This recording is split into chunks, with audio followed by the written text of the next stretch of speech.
Each of us values opportunity.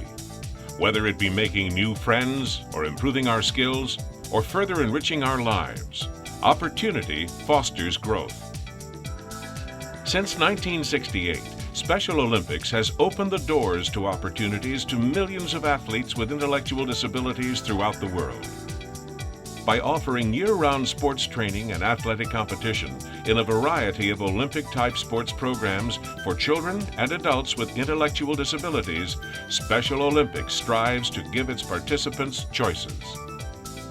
One of those choices that furthers the Special Olympics mission and enables its athletes to grow is Unified Sports. What is Unified Sports? It's a program that combines approximately equal numbers of Special Olympics athletes and athletes without intellectual disabilities on sports teams for training and competition. For the sake of simplicity, Special Olympics participants are referred to as athletes, while individuals without intellectual disabilities are called partners. Unified Sports is offered in a variety of team sports, such as basketball, soccer, and volleyball, and individual sports, such as bowling, bocce, and golf. On each of these teams, there must be an equal number of athletes and partners in the competition lineup at all times. Sports such as basketball that have an odd number require one more athlete than partner.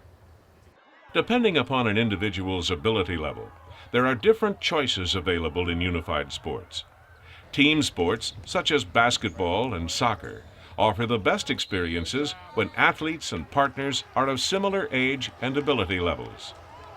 While this is also desirable in individual sports, such as bowling and golf, the nature of these sports allows a greater variance in skill levels and ages.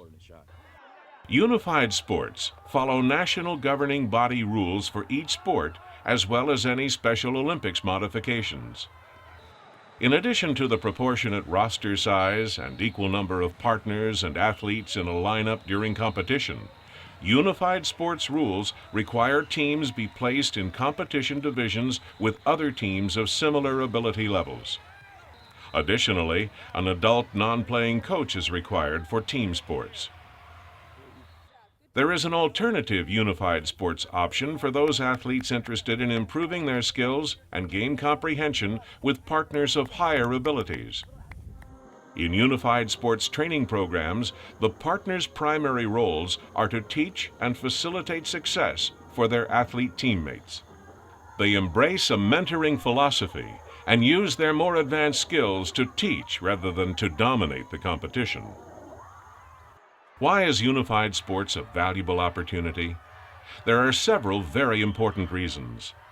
First, it provides a community-based environment for meaningful inclusion to flourish through the relationships built between the athletes and the partners.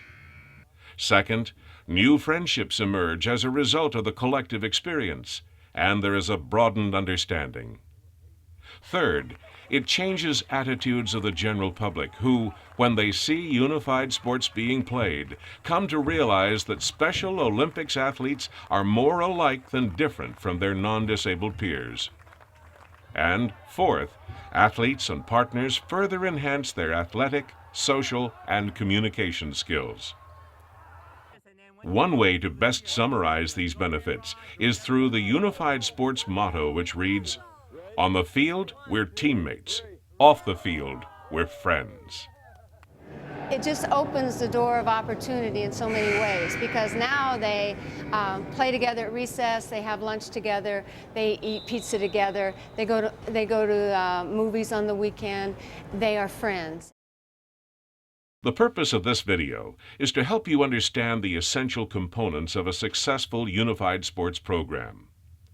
It is divided into 4 sections, and each can be viewed separately or in sequence with the other sections. Section 1, Team Composition, provides information on how to assemble the most rewarding Unified Sports teams. Section 2, Successful Coaching, examines proper coaching philosophy, the important role of the coach, and team dynamics. Section 3, The Roles of Athletes and Partners, addresses the areas of eligibility, philosophy, and teammate guidelines. Section 4, Unified Sports Environments, explores two very different areas. The first one, player dominance, is defined, and the ways to prevent this undesirable outcome are discussed. The second area, Unified Sports Training Division, is described, and the positive benefits derived from it are presented. Please join us now as we showcase the wonderful opportunities provided through the Unified Sports Experience.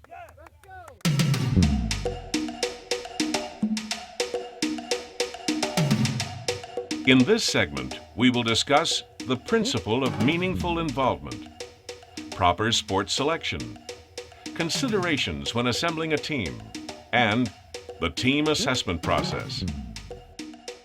The principle of meaningful involvement is the most critical cornerstone of any successful unified sports program.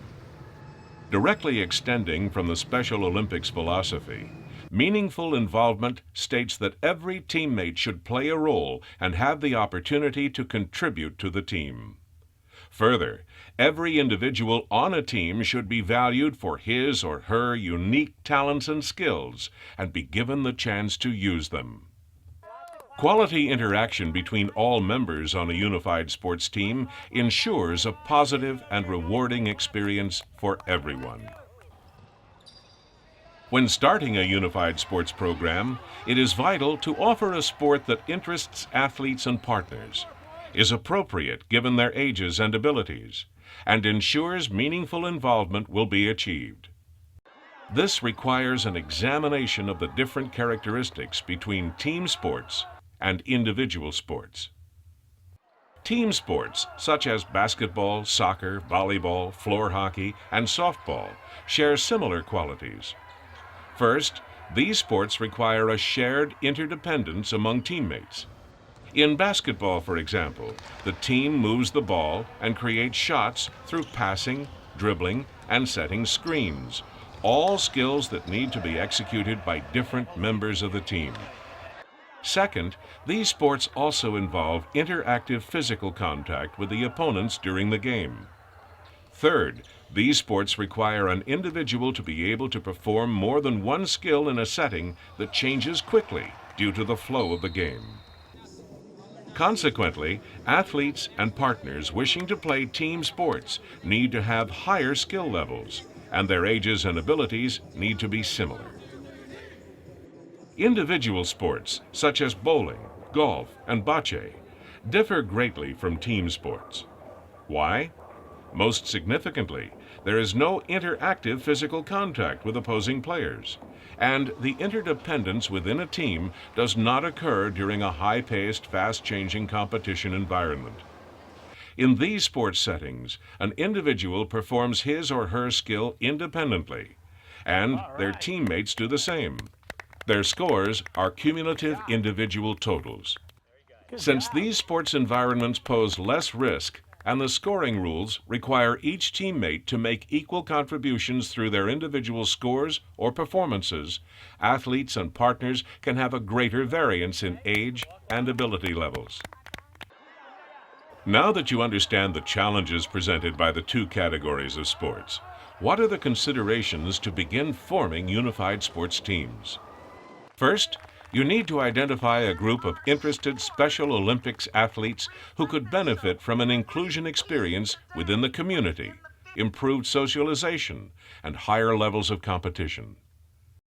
Second, taking into account the factors of team sports and individual sports, select a sport based upon the athlete's interest and their cognitive and physical abilities to successfully participate in it.